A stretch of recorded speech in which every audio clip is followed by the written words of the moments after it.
Hi, Sarah and Robert. This is the first draft presentation of your design. This is what I have so far on the exterior. I usually don't use casement windows because they don't have a country look to them. But you already have casements all the way around the rest of the house, everywhere else. So I just kept with the continuity of using the casements.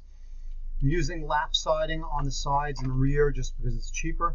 And then on the front, I'm using the Cedar Perfections vinyl cedar. It's got the vinyl texture on it, but this is the straight edge version rather than the staggered version.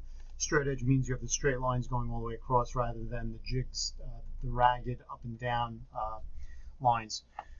But just let me know what you would like to see on the design as far as different variations so you can see how it's going to look.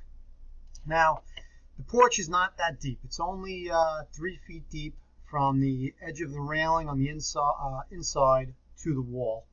I made the columns a little bit smaller than I had originally on one of my designs because when you make the column wider,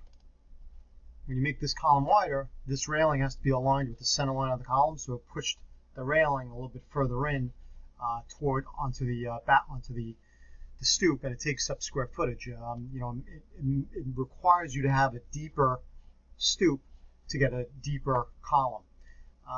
The reason I did this with the smaller columns was we are very close to the front yard of the house. Let me just show you. Let me turn some of the stuff off. So this is the stoop. This is the airlock. The stoop is 3.5 feet deep, and it's only 18.19 feet from the street. And then you still have your stairs coming down. Your stairs are here; they're not drawn in. So you're getting pretty close to the street. The airlock itself, the vestibule, is 21.79 from the street. There's no way of knowing if they're going to approve all these requests until we go before the board. But you can't go smaller than a 4-foot vestibule, and you can't really go smaller than a 3.6 front stoop. They may knock it down and say, well, you can't have the roof over. In which case, then we would take this roof line and drag it back where it's only going over the vestibule. In my experience, you always shoot for the stars first and let them tell you what they are going to give you and what they're not going to give you. They may turn around and say, listen, this is your best proposal. We're okay with it because it's a narrow street. It's an older part of Lyndhurst, and this is what you have to work with. Or they could say, listen, we can't give it to you. You have to come back with a revised design with something else. So just showing you that. Now, as far as the floor plan on the interior design plan. So this is your roof over. As I said, it's about 3 feet on the interior, 3'1" from railing to wall, but then like 3 feet to the siding.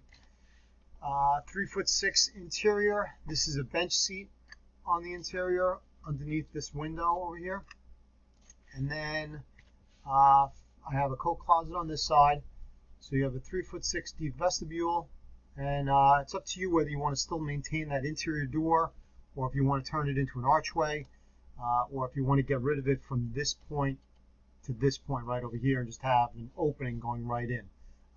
Me personally, I think I'd rather just have the opening. But some people feel like this is going to be a cold vestibule airlock, and they want to have it blocking the air coming in.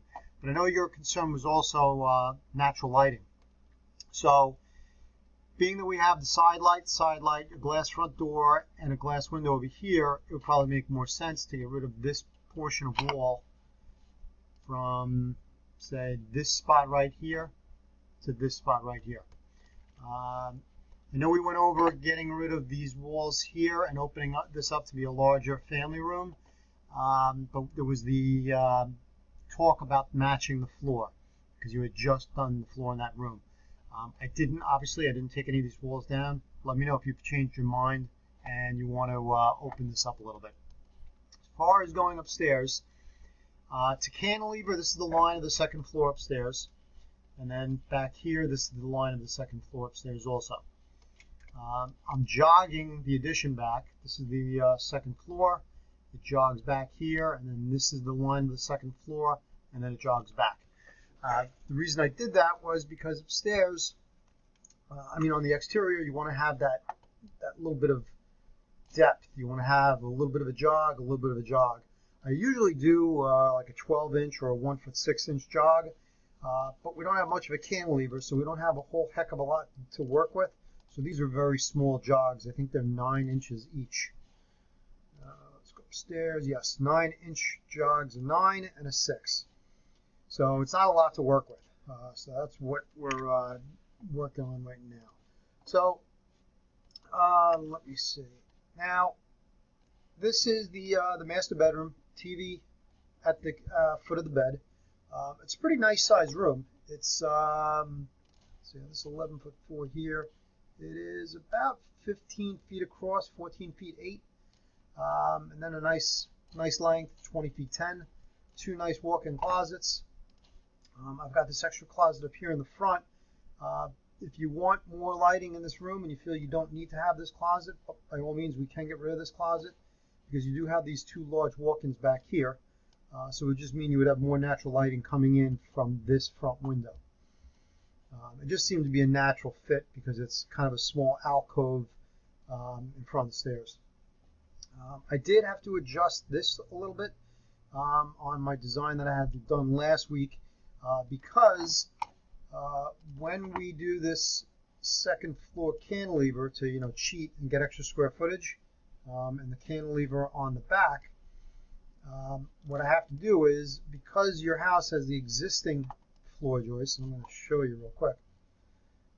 Where the heck is it? There we go.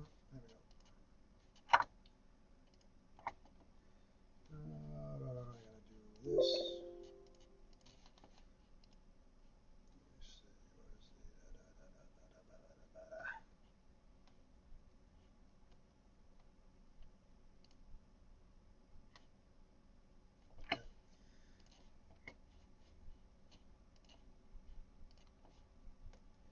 So,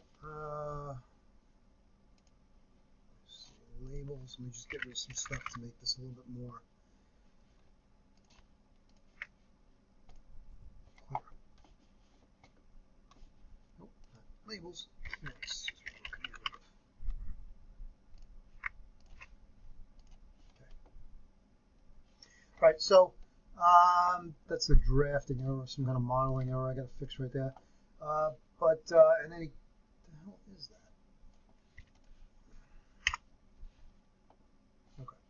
So these floor joists here are your floor joists, your existing ceiling joists, that they really only span from this wall to the exterior wall.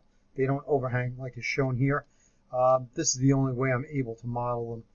Then these are your new floor joists, which are going to extend out that extra 1.5 feet in the front and the back to gain us extra depth and square footage on the house. But what this means is normally your staircase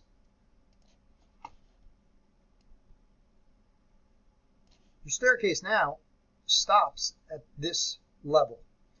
So we have to extend and go up an extra 1.5-inch gap, because there's going to be a plate that these new floor joists sit on the exterior wall, plus the 9.25-inch 2x10s. So we're adding about a 12-inch extra height to the second floor. So that means we have to put in a new staircase that has to extend to this level up higher. So basically what that means is the staircase has to go back further in the floor plan than I originally intended.